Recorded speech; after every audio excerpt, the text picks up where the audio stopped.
नमस्कार किसान भाइयों, आप सभी लोगों को दशहरा का की ढेर सारी शुभकामनाएं।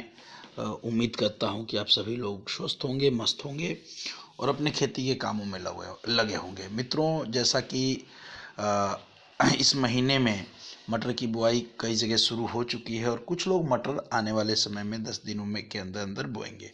आज मैं जो वीडियो लेके आया हूँ, ये एक वीडियो काफ़ी महत्वपूर्ण है आप सबके लिए, अतः इसे पूरा देखें ताकि आपको इसका लाभ मिल सके। आज मैं बात करूंगा मटर की खेती के बारे में। एक विशेष रोग आता है मटर की खेती में जिससे फसल पूरी की पूरी बर्बाद हो जाती है। उसके बारे में चर्चा करूंगा और ये बताऊंगा कि उसे कैसे कंट्रोल आप कर सकते हैं। यदि अभी तक आपने चैनल को सब्सक्राइब नहीं किया है तो चैनल को सब्सक्राइब कर लें ताकि हमारे द्वारा दी गई कोई भी वीडियो आपसे छूटे न। मित्रों, आइए मटर की खेती के बारे में बात करते हैं। जो तरीके मैं बता रहा हूं उसमें पहले तो आप ये करेंगे कि जो भी रासायनिक फर्टिलाइज़र, मटर की खेती में बहुत ज़्यादा रासायनिक फर्टिलाइज़र की ज़रूरत नहीं होती है, और लेकिन फिर भी यदि आप रासायनिक फर्टिलाइज़र का प्रयोग करते हैं तो उसका 30% रासायनिक फर्टिलाइज़र का प्रयोग कम कर देंगे। दूसरी चीज़, आज के समय में हम सभी चाहते हैं कि हमारी फसल जो है बहुत बढ़िया हो। फसल जब उग आती है तो तमाम तरह के नाना प्रकार के केमिकल हम स्प्रे करते हैं, लेकिन धरती को, जो हमारी माँ है, सॉइल को हम कुछ ही खाद दे पाते हैं जो पूरा नहीं होता है।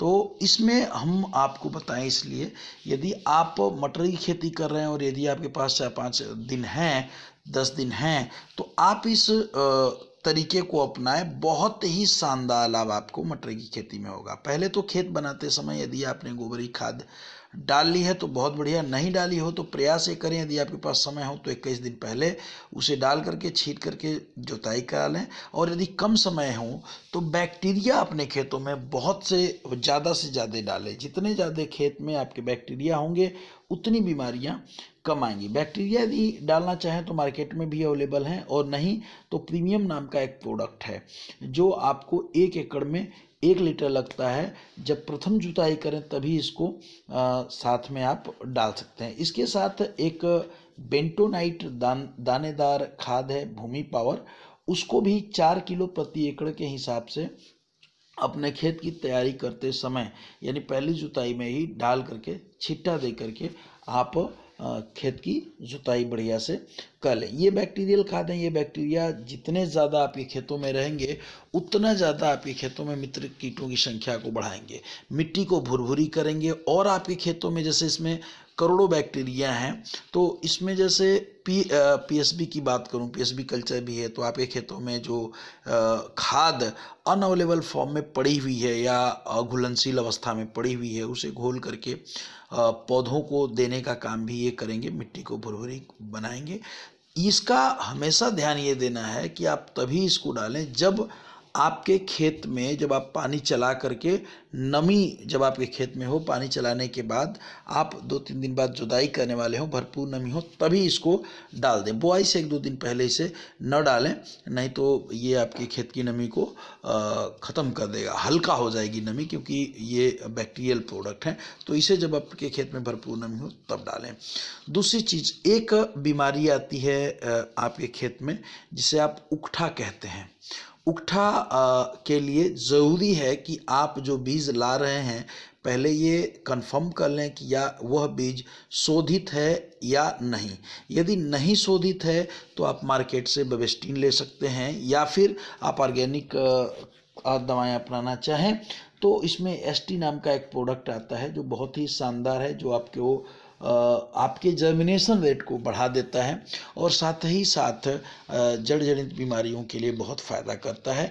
तो इसको 1 एकड़ में आधा लीटर ये लगेगा, और इसे करना क्या है कि बीज को ले लेना है। 1 एकड़ में जो भी बीज आप डालेंगे, आधे लीटर एसटी को उस पर छाया में रख करके, प्लास्टिक की बोरी पे उस पर डाल करके बढ़िया से मिला करके पंखे की हवा में या छाया में सुखा लेना है, और फिर बीज को बो देना है। बुआई से पहले आप अपने खेतों में, जैसे फंगस जब लगती है, आप जानते हैं जो जड़ें सूखती हैं वो एक तरह का फंगल है। हम फंगस यदि पौधे पे आती है तो हम तो उसका इलाज खूब बढ़िया से करते हैं, स्प्रे करते हैं, लेकिन क्या आपने सोचा है कि यह फंगस आपके खेत में यदि रहती है तो जड़ों को भी खराब करती है और हम खेत को ट्रीटमेंट नहीं करते हैं, जिससे हमें सबसे ज़्यादा नुकसान करना पड़ता है। तो मित्रों, अब हमें एक छोटा सा काम करना होगा कि हमें अपने खेत को भी ट्रीटमेंट करना होगा, और इसके लिए 100% ऑर्गेनिक बहुत ही बढ़िया एक प्रोडक्ट है आपका रूट गार्ड, जो आपके खेत में फंगल को बहुत हद तक कंट्रोल रखता है। पहली बार में ही आपको इसके परिणाम बहुत आश्चर्यजनक लगेंगे और आप निश्चित रूप से खुश हो जाएंगे। इसे क्या करना है कि जब अंतिम जुताई यानी बुआई से पहले वाली जो कंडीशन है, अंतिम जुताई करके आप खेत की तैयारी कर रहे हैं, उस समय गोबर में, मिट्टी में, बालू में, राख में 2 किलो ये आता है, 2 किलो प्रति एकड़ के हिसाब से इसको मिला लेना है और मिला करके छिट्टा दे करके फिर मटर की बुआई कर देनी है।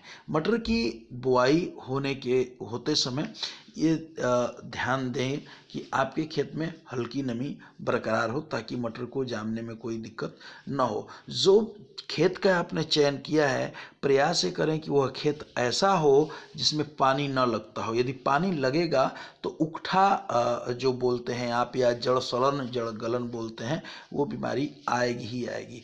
इसके बाद जब मटर आपका 15-20 दिन का हो जाए तो इसमें आपको 2 स्प्रे करनी है। 1 एकड़ में उसका एक स्प्रे का खर्च लगभग 2 से 250 रुपये प्रति एकड़ के हिसाब से आता है। और एक स्प्रे आपको इसमें जो करनी है वो 10 दिन बाद करनी है, ठीक है। उन स्प्रे के बारे में मैं नंबर इसमें दे दूंगा, आप मुझे फ़ोन करिएगा, मैं आपको गाइड करते रहूँगा कि कब कब क्या क्या आपको करना है। जिस हिसाब से रोग आएगा उस हिसाब से हम स्प्रे करेंगे। इन चीज़ों को जो आप डाले हैं, जैसे प्रीमियम आपने डाला, भूमि पावर डाला, रूट गार्ड डाला, इनसे आप ये पाएंगे कि आपके खेतों में फंगस बहुत बढ़िया कंट्रोल होगी, आपके पौधों में ग्रोथ बहुत बढ़िया होगी, जर्मिनेशन बहुत बढ़िया होगा, और आपके खेत में रोगों का जो प्रतिशत है वो धीरे धीरे कम होगा। ये सारे ऑर्गेनिक प्रोडक्ट हैं, सर्टिफाइड बाय एपेडा, और भारत के किसी कोने में हो, अवेलेबिलिटी मैं प्रयास करूंगा कि अवेलेबल हो जाएगा आपको। प्रयास ये करिएगा कि इन चीज़ों को अधिक से अधिक, आप यदि 10 एकड़ कर रहे हैं, 20 एकड़ कर रहे हैं, तो 2 एकड़, 4 एकड़, 5 एकड़, 10 एकड़, जितने में आपकी इच्छा हो प्रयोग करके ज़रूर देखिए। इसकी मटर की फलियां, जब इन प्रोडक्टों को प्रयोग करेंगे तो मटर की फलियां भी खूब आएंगी, दमदार आएंगी, और कोई भी प्रॉब्लम आता है तो मैं प्रयास करूंगा कि उसके लिए मैं आपका निदान करूं। 10 से 5 बजे के बीच में, सुबह 10 बजे से लेकर के शाम को 5 बजे के बीच में आप मुझे फ़ोन कर सकते हैं। मैं आपको नंबर दे देता हूँ। बहुत बहुत धन्यवाद आप सभी को। जय हिंद, जय भारत, जय जवान, जय किसान।